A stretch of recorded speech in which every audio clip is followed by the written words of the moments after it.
June 27ನೇ ತಾರೀಕು ಶನಿ ಪ್ರದೋಷ ಇದೆ. ಮೇಷ, ಕುಂಭ, ಮೀನರಾಶಿಯವರು ಸಾಡೆ ಸಾತಿಯಲ್ಲಿದ್ದೀರಾ.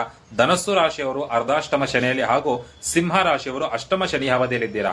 ನೀವೆಲ್ಲರೂ ಕೂಡ ಈ ದಿನವನ್ನು ಸದ್ವಿನಿಯೋಗ ಮಾಡ್ಕೊಳ್ಳಿ. ಅವತ್ತಿನ ದಿವಸ ಸಾಯಂಕಾಲ ಸಮಯದಲ್ಲಿ 5:30ಯಿಂದ 6:45 ಒಳಗಡೆ ಶಿವನ ಸನ್ನಿಧಾನಕ್ಕೆ ಭೇಟಿ ಮಾಡಿ ಪ್ರದೋಷ ಕಾಲ ಪೂಜೆಯಲ್ಲಿ ಪಾಲ್ಗೊಳ್ಳಿ. ರುದ್ರಾಭಿಷೇಕ ಅಂತಕ್ಕಂಥದ್ದು ಮಾಡ್ತಾ ಇರ್ತಾರೆ.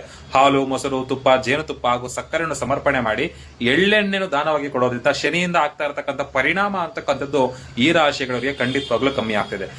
ನಮ್ಮ ದೇವಸ್ಥಾನದಲ್ಲೂ ಕೂಡ ಅವತ್ತಿನ ದಿವಸ ಶಿವನಿಗೆ ಹಾಗೂ ನಂದೀಶ್ವರರಿಗೆ ಏಕಕಾಲದಲ್ಲಿ ಮಹಾರುದ್ರಾಭಿಷೇಕವನ್ನು ಮಾಡ್ತಾ ಇದ್ದೇವೆ. ಈ ರುದ್ರಾಭಿಷೇಕ ಮಾಡಿಸ್ಕೊಳ್ತಕ್ಕಂಥ ಇಚ್ಛೆ ಇರತಕ್ಕಂಥವರು ನಿಮ್ಮ ಹೆಸರು, ಗೋತ್ರ, ರಾಶಿ ಮತ್ತು ನಿಮ್ಮ ವಿಳಾಸವನ್ನು ನನ್ನ ವಾಟ್ಸ್ಆಪ್ ನಂಬರ್ಗೆ ಕಳಿಸ್ಕೊಡ್ತಕ್ಕಂಥದ್ದು. ಈ ರುದ್ರಾಭಿಷೇಕ ಆದ ನಂತರ ತಿರುವಣ್ಣಾಮಲೆ ಕ್ಷೇತ್ರದಿಂದ ತರಿಸಿರ್ತಕ್ಕಂತಹ ಪಂಚಮುಖಿ ರುದ್ರಾಕ್ಷಿಯನ್ನು ಹಾಗೂ ರುದ್ರಾಭಿಷೇಕಕ್ಕೆ ಬಳಸಿರ್ತಕ್ಕಂತಹ ವಿಭೂತಿ ಪ್ರಸಾದವನ್ನು ನಿಮ್ಮ ವಿಳಾಸಕ್ಕೆ ಕಳಿಸ್ಕೊಡ್ತಕ್ಕಂಥದ್ದು.